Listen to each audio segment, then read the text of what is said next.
Morning everyone, and welcome back to the Runpreneur blog, where we discuss all things entrepreneurship and running.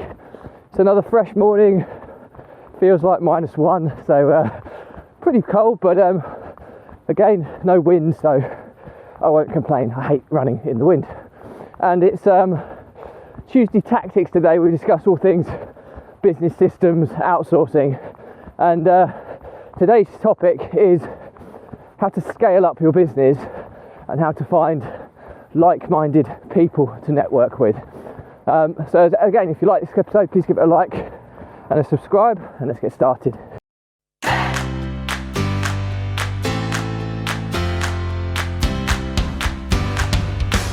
So, how to scale up your business and how to find like-minded people to network with. Okay, so this was a question by Madill, who's a member of the Runpreneur community. It's an interesting question as well from Jamie, because Jamie founded the Progressive Property Network group, if you like, which is a vast number of property investing networking groups that kind of happen throughout the country. And I think there's 30 or 40 of them at last count. There may be even more. So he's a bit of a prolific networker, so I'll try and give you a slightly different take on this, Jamie, if that makes sense. But the first part of your question, this is kind of broken into two. How to scale up your business? Well, scaling up a business, I'm a very strong believer, and a lot of people are, that businesses are built on systems and processes. I come from a systems and processing background, so inevitably that's going to resonate with me. But a business is only a business in its ability to operate as an independent entity. So what do we mean by that? No reliance on key personnel. Okay, so if somebody leaves, you have the systems and processes in place to bring somebody else in to replace that person in a seamless fashion. If your business is solely focused on the people and the skills that they have, if a really highly skilled individual leaves your company, it's going to be very difficult to replace them. That's why it's vitally important you understand the need to focus on the systems and processes in your business. Now, so there's three things that I think are important to scale a business. Well, first and foremost, your business life cycle kind of goes through three stages. There is a fourth, but that's fail, so let's try and avoid that one as best we can, although 9 out of 10 businesses will inevitably end up in the fail category, which is a scary statistic. But the three things you need to scale a business are systems and processes, people, and data. Okay, so they're equally as important as each other, and I'll go through them in a little bit more detail in just a second. But it's really, really important to understand how that fits in with the business life cycle as well. So the business life cycle is start up, grow up, scale up, fail. Okay, we'll try and forget fail, but unfortunately, like I say, the stats don't lie. 9 out of 10 hit that category. So what does that mean? How do you kind of coincide these three different stages with the business life cycle? Well, the life cycle is so important because it's all good and well saying, oh yeah, to scale a business, you need systems and processes, people and data. But people may be, it comes with a financial cost.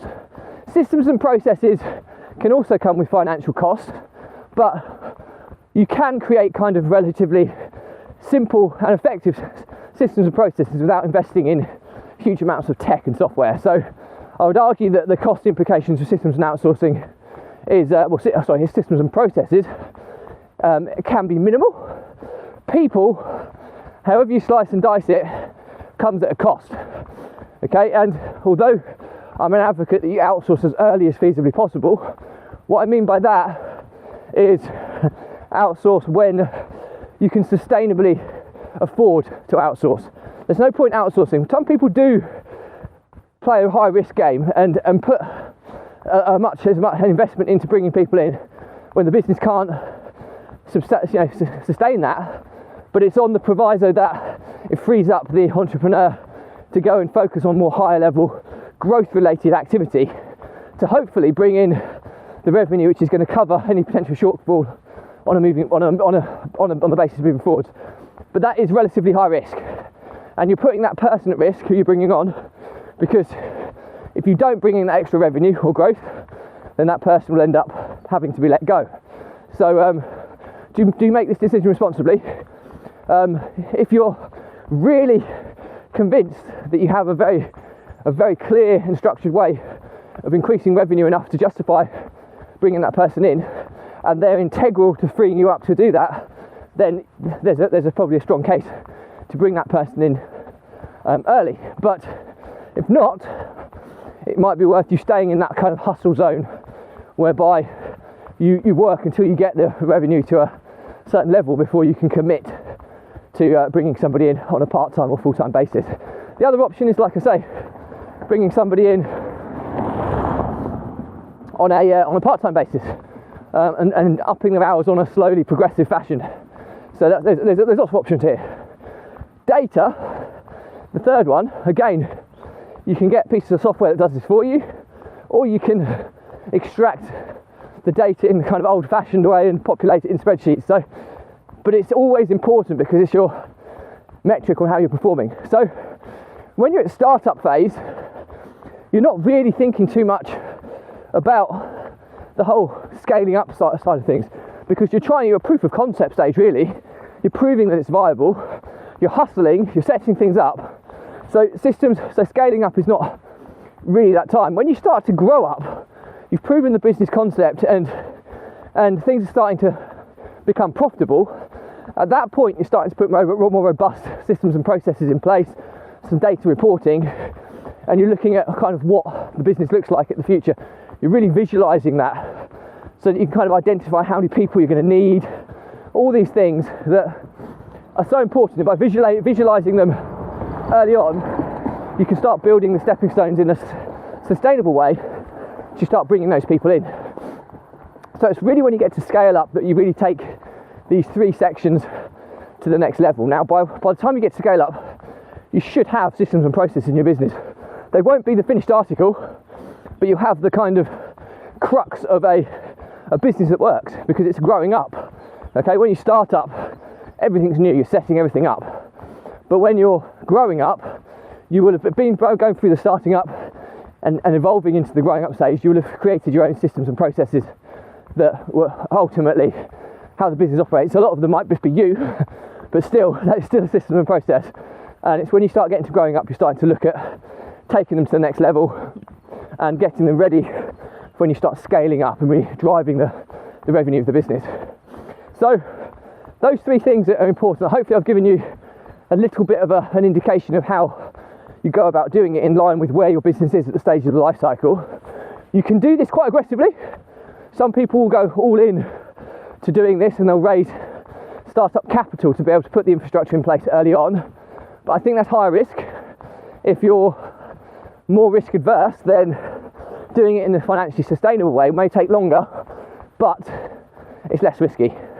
You know, if you plough a load of money into something at the beginning, you know you're at danger of losing something. If you self-fund it and put your time and effort into something, then it will take longer to grow, but the likelihood is you'll make, you know, if it fails, you won't lose as much. The last thing you want to do is take out a loan or something to start a business. It fails, and then you don't have a business and you have a massive loan to repay back, because it's highly likely you'll have some kind of guarantee attached to that loan. So it's really important you kind of understand that. So hopefully I've given you a high level. I've done lots of episodes on these three areas in business, so about the importance of scaling and growing a business. I always talk about systems and processes, people, data. Three most important things.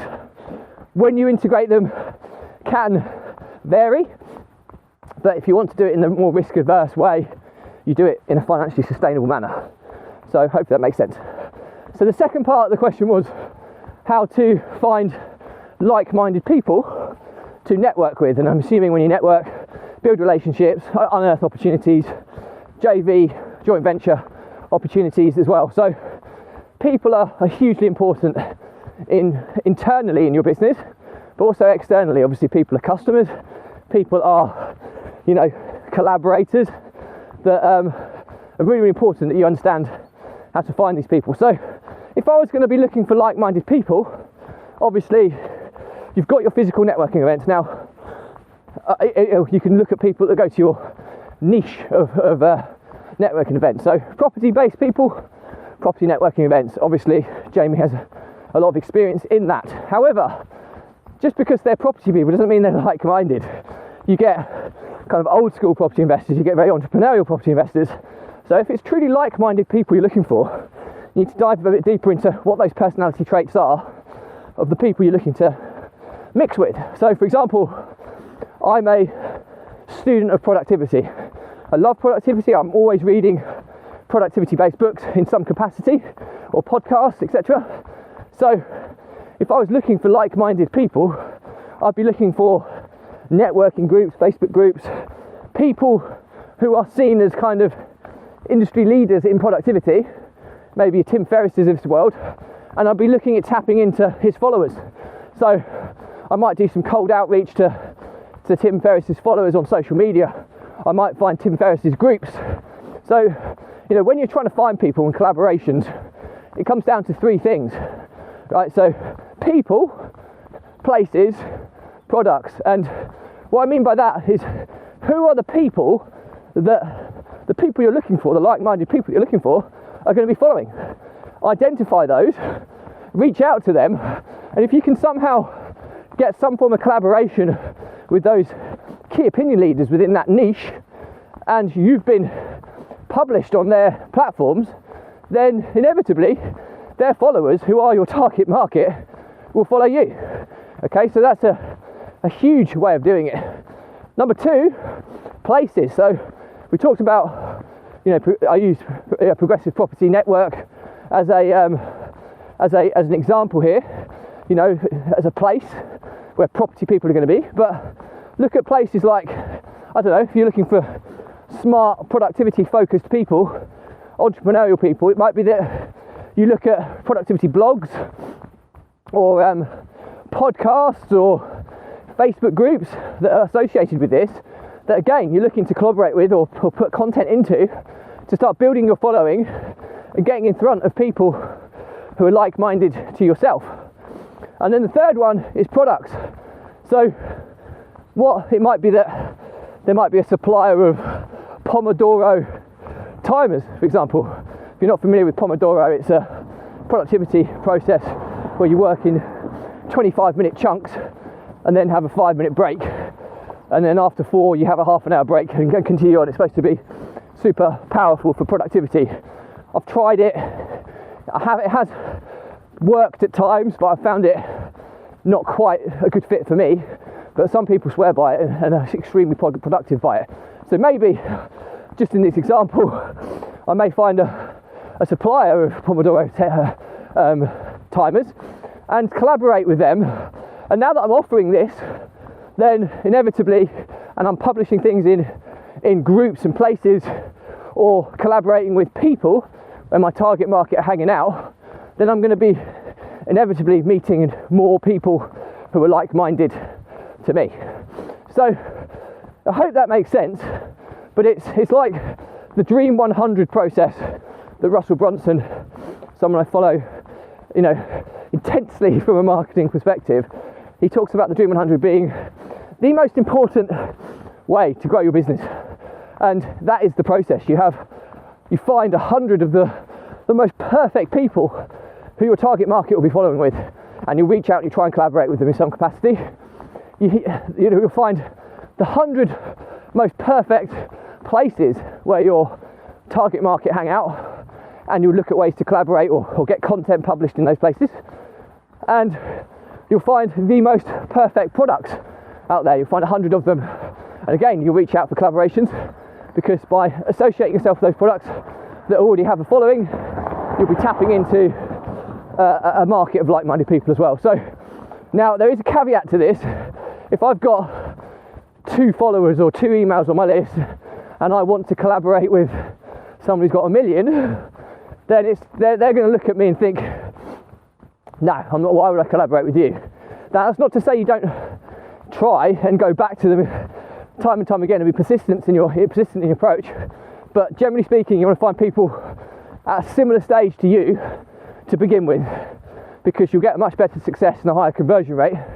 But as you get bigger, always try and go next level up and try and find some really creative ways that you can collaborate with these people, and you'll see your network grow with incredibly engaged and targeted people that you're looking for. So hope that's been useful. Hope that answers your question, Jamie. As always, if you like this episode, please give it a like and a subscribe. If you want to see similar content, do check out the link in my bio, where I'm just about to launch my blog, podcast, and I already have a YouTube channel in place, so you'll be able to watch, listen or read all of my content, which will be hopefully really accessible to so many of you. If it's irrelevant, just unfollow, but do check out the link in the bio, because I do a different topic on each day of the week, and it's all sorted nice and neatly by topic, so there should be some really good relevant stuff in there that you may be interested in, so do check that out. And all that's left to say is that the Runpreneur vlog was set up to help entrepreneurs and business owners overcome the emotions of stress, overwhelm and anxiety by using exercise, in my case running, as a release valve to relieve those daily, weekly pressures in the form of stress, to process them, to remove them from your mind, to get clarity and focus and move on. If you don't have that release valve, I use running, some people use meditation, some people use reading. Whatever your release valve is, it's so important you have one. If you don't have it, those stresses in the form of pressure, it's like pressure in a pipe. They build up and build up and build up, evolve into overwhelm. As soon as you get overwhelmed, you start freezing, procrastinating, struggling to kind of deal with the workload and the stuff on your mind, and ultimately that then evolves into anxiety, which we start getting into panic attack, anxiety attacks, mental health related challenges, and believe you me, we need to avoid those. And in this analogy, if you don't release the pressure, the pipe will burst, and when that happens, the business or the entrepreneur has a breakdown, and in either instance it's usually terminal to the likelihood of your business lasting the test of time. Now, I've been there. I've lost multiple businesses because of this. I've lost multiple business partners, and I've almost been bankrupt because of this. So and it's no coincidence that since I've been doing this run vlog, which is my release valve, that I've made more progress in the last 9 months than I have in the previous 4 years. So it's pretty strong social proof there that this stuff works. So my pledge to you is, if you are somebody who's struggling with these emotions, drop me a message, okay? There's no catch here. I'm not selling you anything. I'll jump on a quick call. I'll give you a few steps that have made a huge difference to my life, that are 100% transferable to yours, and we'll try and get you back on the right path. Now, many have already taken me up on this offer, and I know that they're making significant improvements in their lives, which is amazing. As I always said, that if this vlog just saves one entrepreneur or saves one business, it's been 1,000,000% worthwhile. So reach out, the help is there, and it's often free. You just have to be prepared to ask. So that's all for me today. As always, if you like this episode, please give it a like, a comment and subscribe. If you want to see similar content, do check out the playlist link that you'll be able to find on each of my social platforms. And all that's left to say is stay positive, stay happy. I'll see you tomorrow.